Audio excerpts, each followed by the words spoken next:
poet, the mad scientist, the lonesome academic. All of these archetypes fit into what we might describe as dark academia, but I think it's easy to sort of not pay attention to why. And it is an underlying force in what is the movement that is dark academia.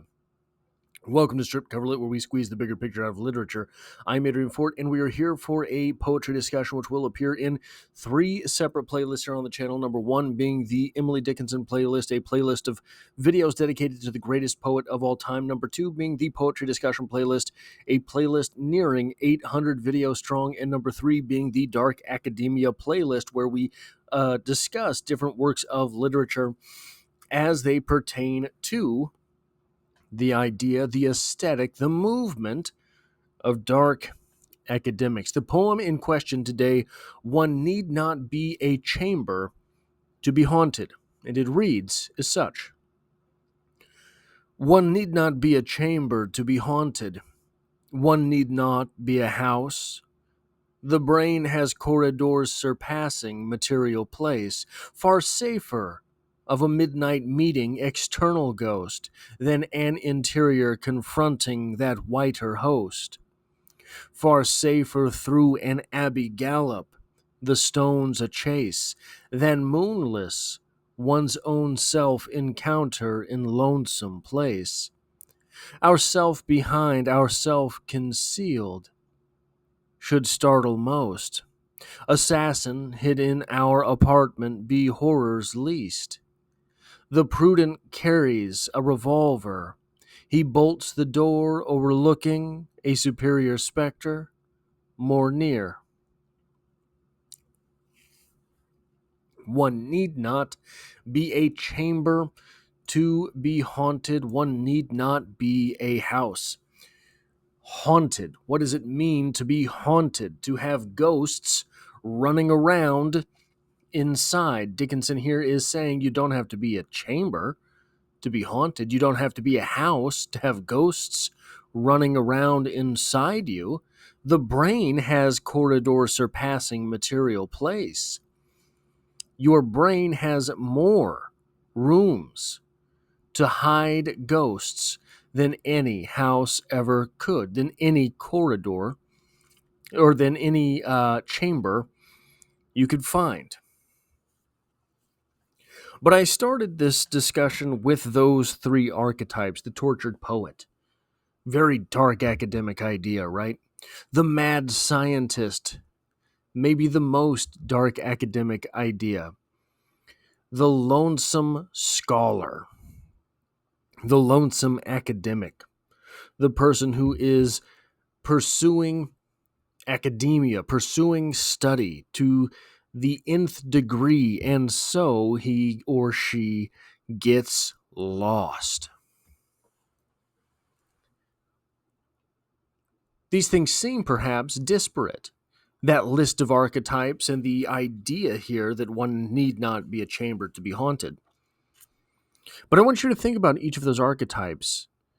Each of those, what springs into your mind's eye when you hear the phrase tortured poet?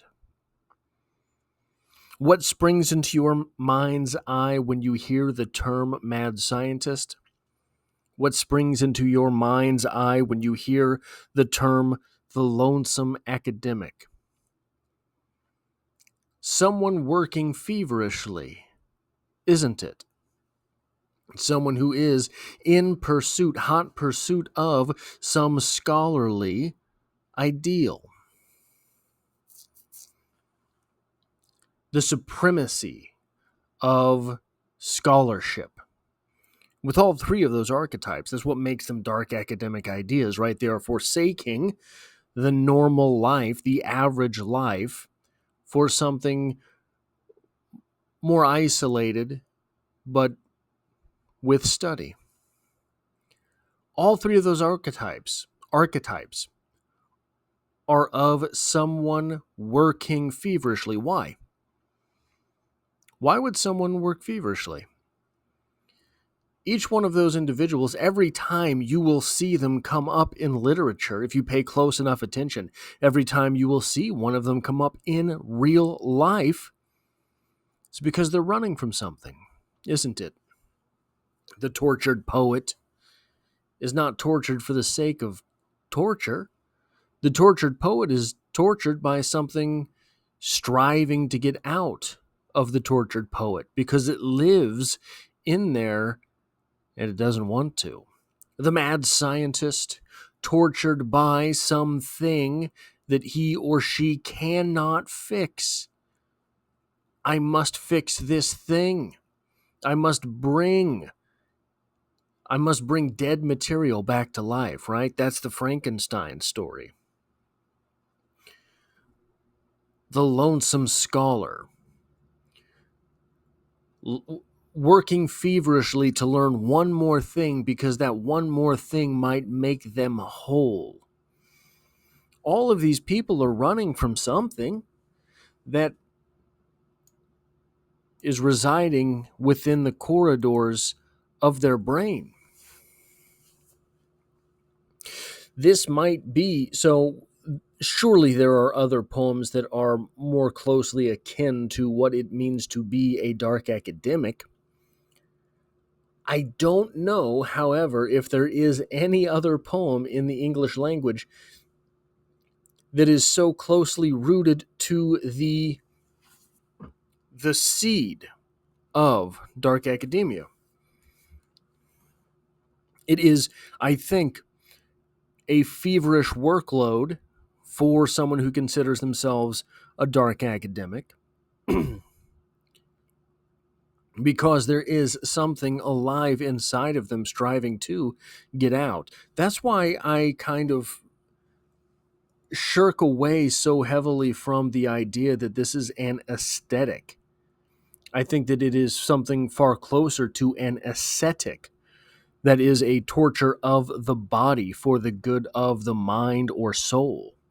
I think that is more close to what this is than just a shirt and jacket.